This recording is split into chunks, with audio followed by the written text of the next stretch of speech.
ಹೊಡೆದಿದ್ದಾರೆ ಅಂತ ಹೇಳಿದ್ರೆ ಈ ಭಾಗದಲ್ಲಿ ರಿಪ್ಪನ್ಪೇಟೆಯಿಂದ ಆ ಕಡೆ ಹೋಗ್ತಾ ಇದ್ರು ತಿತ್ತಳ್ಳಿ ರಸ್ತೆನಲ್ಲಿ ತಮ್ಗೆ ಹಿಡ್ಕೊಂಡು ಹಿಂದ್ಗಡೆ ಹೋಗಂಗಿಲ್ಲ.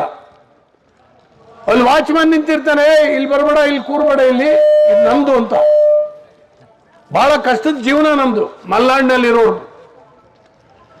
ಕಾಡು ಒಳಗಡೆ ಹೋಗಿ ಆ ಪ್ರಾಣಿಗಳನ್ನ ಅಲ್ಲಿ ಇಡಕ್ಕೆ ಪ್ರಯತ್ನ ಮಾಡಲಿಲ್ಲ.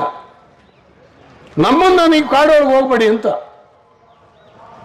ಇತ್ತೀಚೆಗೆ ಒಬ್ಬ ಸತ್ತೋದಂತ ಮನುಷ್ಯ, ನಾವೆಲ್ಲ ಸಭೆಯಲ್ಲಿ ಹಾಲಪ್ಪನವ್ರು ಹೇಳಿದ್ರು, ಇವ್ರು ಅಲ್ವಳ್ಳಿ ವೀರೇಶ್ ಹೇಳಿದ್ರು ಅಂತ ನಾವು ರೈಸ್ ಮಾಡಿದ್ರು. ವಿಧಾನಸಭೆಯಲ್ಲಿ ಹೇಳ್ತಾರೆ, ಆನೆ ಅವನನ್ನು ಕೊಂದಿದ್ದು ಅವನ ಜಮೀನಲ್ಲಾದ್ರೆ ಅಡ್ಡಿ ಇಲ್ಲ, ಅವನು ಕಾಡೊಳಗೆ ಯಾಕೆ ಹೋದ ಅಂತ. ಅರೆ ದೇವ್ರೆ, ನಾವು ಕಾಡೊಳಗೆ ಹೋಗ್ಬೇಕ್ರಿ. ಒಂದು ಊರಿಂದ ಇನ್ನೊಂದು ಊರಿಗೆ ಕಾಡೊಳಗೆ ಹೋಗ್ಬೇಕು.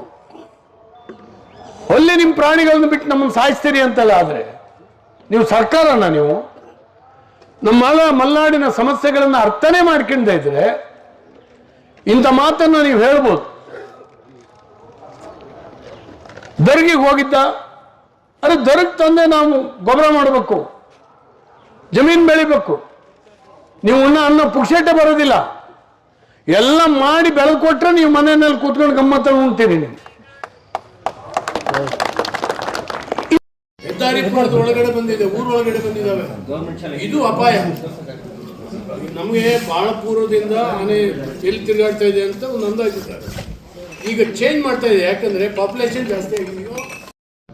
ಕನ್ನಂಗಿ ರೋಡಲ್ಲಿ ಅದನ್ನು ಆದಷ್ಟು ಅವಾಯ್ಡ್ ಮಾಡಬೇಕು. ಅದಾದ ಮೇಲೆ ಇದು ಗುಡುಗುಲಿ ಶಂಕರ ರಸ್ತೆ ಇದೆ, ಎರಡನೇದು, ಆ ಗುಡ್ಡ ಸಾಲು ದಾಟಿದ ಮೇಲೆ ಅದರಲ್ಲಿ ತಡಿಬೋದು. ಅದಾದ ಮೇಲೆ ಮತ್ತೆ ಅರ್ಸಾಲ್ ರೋಡ್ ಇದೆ, ಮೇನ್ ರೋಡ್, ಸ್ಟೇಟ್ ಹೈವೇ, ಅದರಿಂದ ಆಚೆ ದಾಟಕ್ಕೆ ಸ್ವಲ್ಪ ಅಲ್ಲಿ ಇಲ್ಲಿ ಆಹಾರ ನೋಡುತ್ತೆ, ಕಬ್ಬು ಮತ್ತು ಬಾಳೆ ನೋಡುತ್ತೆ, ಸ್ವಲ್ಪ ದಿನ ಇರ್ತದೆ. ಸ್ವಲ್ಪ ದಿನ ಇದ್ರೂ ಆಮೇಲೆ ಅಲ್ಲೇ ಪರ್ಮನೆಂಟ್ ಆಗ್ಬಿಟ್ರೆ ಏನು ಮಾಡೋರು ನೀವು? ಅದು ಯಾವ ಕಾರಣಕ್ಕೂ ಇಲಾಖೆ ಹೋಗ್ತಾ ಇಲ್ಲ. ಪಾಪ್ಯುಲೇಷನ್ ಜಾಸ್ತಿ ಆಗ್ಬಿಟ್ಟಿದೆ ಅದು.